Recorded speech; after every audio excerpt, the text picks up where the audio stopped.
ពេលត្រូវគ្នាមើលបងឯងធ្វើញ៉ាំឲ្យច្រើនខ្ញុំឃើញបងឯងញ៉ាំដូចតិចដល់ពេលអញ្ចឹងខ្ញុំប្អូនទៅរៀងលើបងឯងខ្ញុំគិតថាវាអត់សូវសមទេហើយប្អូនហ្នឹងអើយបានត្រូវញ៉ាំឲ្យច្រើនទៅឲ្យវាឆាប់ធំហើយបើកម្លាំងឯងឯងចិត្តតែអញ្ចឹងបាទខ្ញុំចិត្តតែស្រឡាញ់បងឯងបងក៏ស្រឡាញ់ឯងដែរអាប្អូនប្រខ្ញុំក៏ស្រឡាញ់បងឯងដែរបងប្រ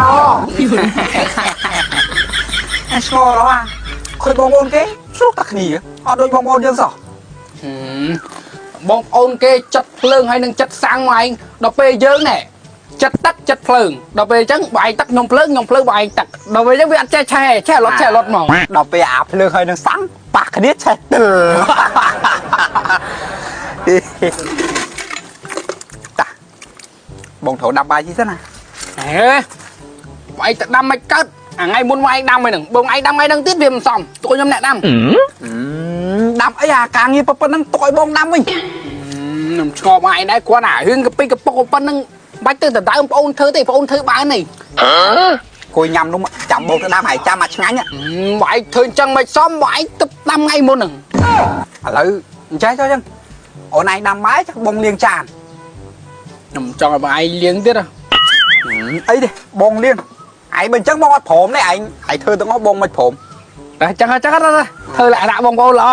បងប្អូនល្អមើលសម្បីតែអាវដូចគ្នានេះគេថាស្រឡាញ់គ្នាដល់កំពូលពេលឆ្លុះគ្នាអាឃើញគេលាកខោនឹងពាក់អាវហ្នឹងលាកពាក់តាមគេដែរអានេះ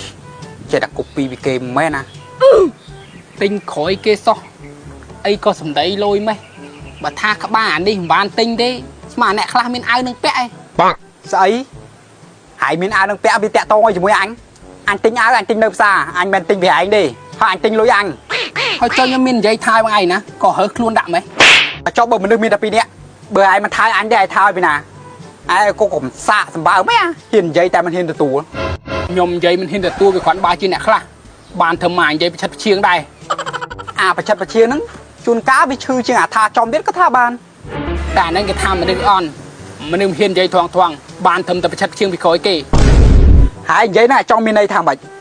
ហើយចង់ឡើងរិញមួយស្មើហ៎ខ្ញុំខ្លាចតែខ្ញុំវាមិនចង់ស៊ីលើស៊ីក្រមួយថ្ងៃទេចាំខ្ញុំច្រមុះគីឡូម្លេះ54ប៉ុណ្្នឹងថ្ងៃបាច់ច្រមុះឯងឥឡូវអញតគីឡូឲ្យឯងច្រមុះនិយាយចេញមកអត់ឈ្ងោកនឹងពីងឆ្លោះមើលមៀត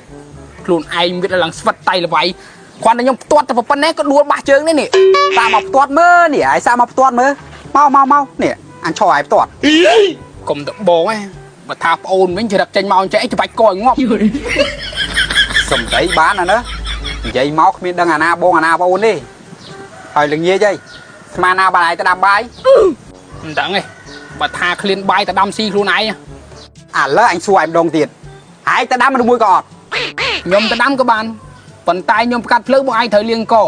អញលាងកក៏បានដែរប៉ុន្តែអញលាងរួចអញយកទៅលើចង្ក្រានចោលហើយត្រូវចាំជាប់មើលខ្ញុំជាប់បាយក៏បានដែរ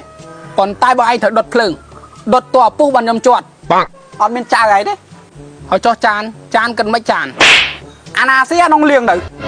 គ្មានតែធរបងឯងទេអញក៏មិនទៅធរហើយដែរ